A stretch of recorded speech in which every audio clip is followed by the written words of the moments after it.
So you're a dog owner here in Rembert, and you already know that life's a little different out here. In this explainer, we're going to give you a full guide to finding a trainer who really gets our community, so you can feel confident you're making the right choice for you and your dog.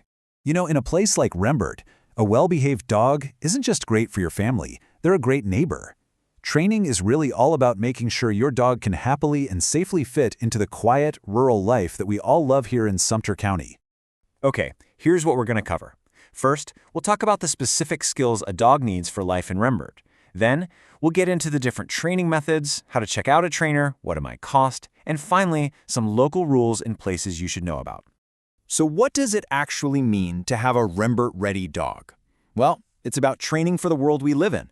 You know, with the tractors, the farm animals, the big open spaces. It's more than just teaching sit and stay in some sterile room. Think about this list for a second.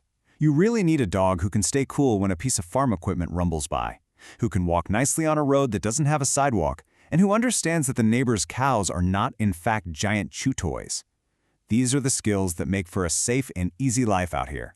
So you know what your dog needs to learn, but what about how to teach it? Let's talk about the thinking behind modern, effective dog training. The absolute gold standard in training today is something called positive reinforcement. It's a science-backed idea that's all about one simple thing: teaching your dog what you want them to do and then rewarding them for it. This does more than just get results. It builds a really strong, trusting bond between you two.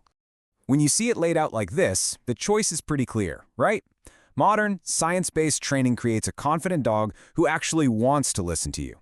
On the other hand, old-school correction-based methods often rely on fear and can actually make behavior problems even worse.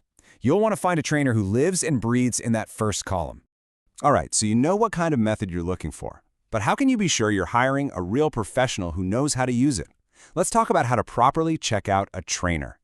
Now, South Carolina doesn't require trainers to have a license, so looking for professional certifications is a huge deal.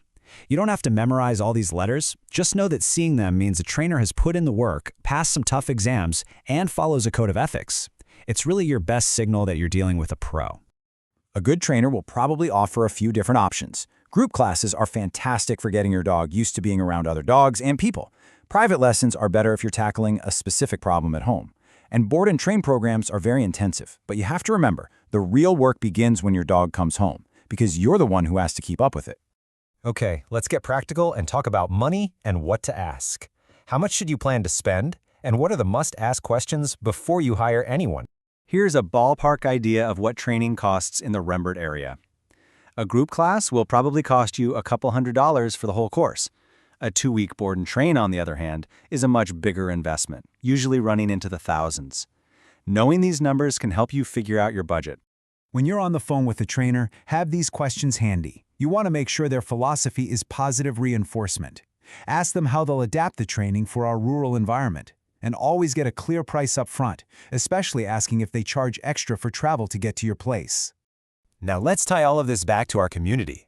Knowing the local rules and the best spots to practice are going to be key to your success. This is the most important rule to know in Sumter County.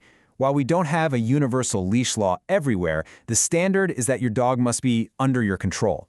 Honestly, for everyone's safety, that almost always means your dog should be on a leash in public. That makes learning to walk nicely on a leash an absolutely essential skill.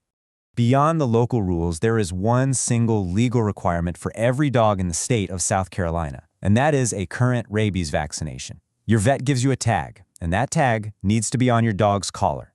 It's as simple as that. Once you start training, you'll need good places to practice, and we've got some great spots around Sumter.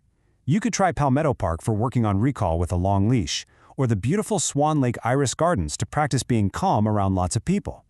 And for safe, off-leash practice, the Sumter Dog Park is your best bet. So we've covered the training philosophy, the costs, the local rules and parks. But what does all of this actually look like in real life? What does it mean for your day-to-day here in Rembert?